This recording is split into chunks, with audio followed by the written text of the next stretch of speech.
So with what's going on in the world right now, I thought I'd share with you a little bit more about my personal story and how I've used bushcraft and the natural world to rebuild my mental resilience.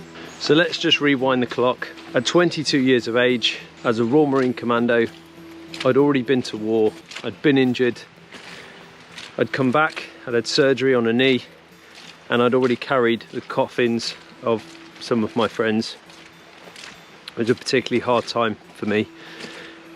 And if I'm deadly honest, you know, that with things that go on in war, you know, fixing bayonets, danger close artillery strikes coming in right in front of you, the IED game, you know, the constant cat and mouse with the enemy in the compounds, by day, by night, every step could be your last. That whole psychological piece, yeah, it was testing.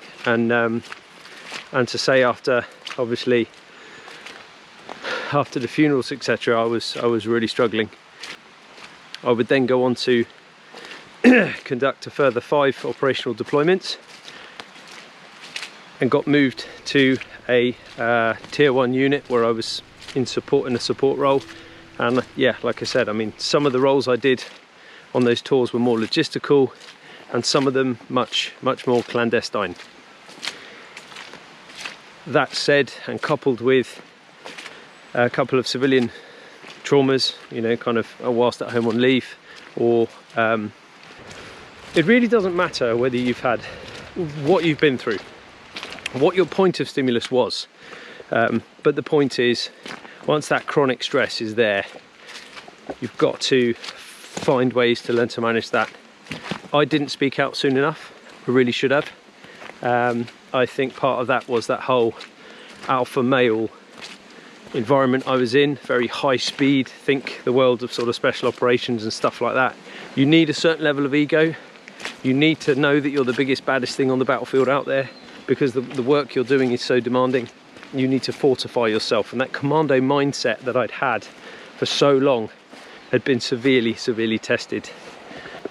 And so I guess what I'm trying to say is, coming back out here, getting back into the outdoors, for me, was probably one of the most singular point of healing, I would say, took place simply by starting to spend vast amounts of time in the great outdoors, starting to understand it, starting to learn a lot more in depth about what was going on, you know, starting to learn about all the properties for plants, trees, flowers, their chemical constituents, their relationship to us as humans, that history piece, who we were. So I'd gone from being very lost and was starting to find myself again, and there was definitely a turning point, and I remember it clearly. And so how can we use the outdoors to instill that resilience and build that confidence as a result? Well, think about it. Everything you've got to do in the outdoors involves you having to earn your keep. When you're at the house and you want water, you just flick a switch. If you want light, you just flick a switch. If you want hot water, you just flick a switch. If you want food, you can order that in. And think about even navigation. No longer are we learning to read the landscape and have to deduce and make decisions based on the position of the sun. We just go to our sat nav, type in the coordinates, and it's head down, follow the arrow. We've made things so easy for ourselves. Everyone's got access to a mobile phone, the internet. We've never had more at our disposal, and yet we're bored, or we're anxious. We don't know what to do with ourselves. We don't know who we are. And it just seems to be, I feel that there's a direct correlation between that and rewilding yourself and finding a way to ground yourself, quite literally. Ooh. Oh, wow, someone's had a bad day at the office. Complete spinal column, there's the skull. I'd say that was a sheep.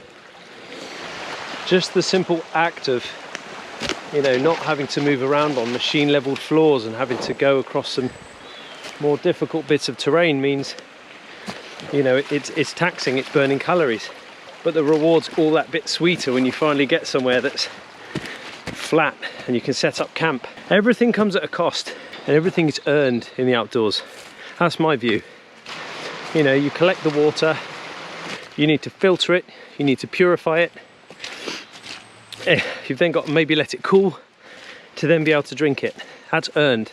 The resilience is in the process of sourcing it, making the fire to do so, collecting the materials to make a filter if you haven't got something you can use to hand. Same with fire, with cooking food. You know, you've got to forage, you've got to prep, you've then got to make the fire, you've then got to find a way to cook it, and then you've got, you know, obviously there's the eating at the end. That's the reward. And that, at the end of each process of resilience building, comes a quiet confidence to know that you can do this in the great outdoors. And it gets easier and easier, because of course the more you do it, the more you learn, the more you understand. So wherever you are around the world right now and you're watching this, hello, I'm Nick. Our business is Hidden Valley Bushcraft, and we also have the Woodland Warrior program.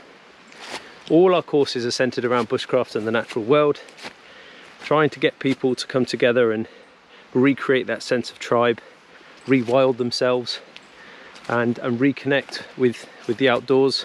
Hopefully this will help someone, just this video. That's the aim of it anyway. Don't forget to like it and ring the bell. Bye guys.